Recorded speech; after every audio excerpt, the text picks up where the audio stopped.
Ndarandini Bosteta Niriji mshini Blabstis Ijeskara Blabtunga Witso Pizza Riza Inzo inisha ninoita Nindine chiboje makita Saka uzandi andareta Jaja munoshamisa Shinu shangu zvese munosvaisa Mberi mberi munoniendesa Nyangwe riridzira munondiyambutsa Jaja munoshamisa Shinu shangu zvese munosvaisa Mberi mberi munondiendesa Pakati pemamonya munondikwanisa Kubva nhasi handichapaisa Zita renyu ndinoridaidza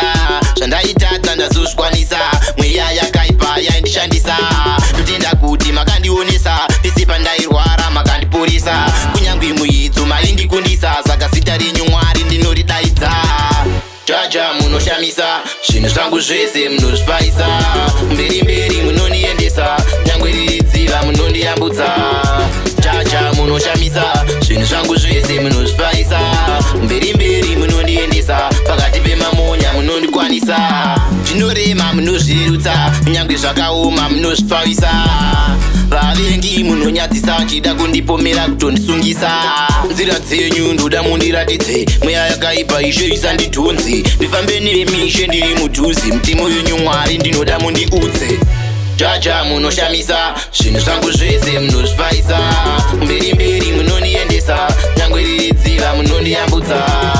Jaja munoshamisa Zvinhu zvangu zvese munozvifaisa Mberi mberi munondiendesa Pakati pemamonya munondikwanisa Kubva nhasi handichapaisa Zita renyu ndinoridaidza Zvandaitadza ndazozvikwanisa Mweya yakaipa yaindishandisa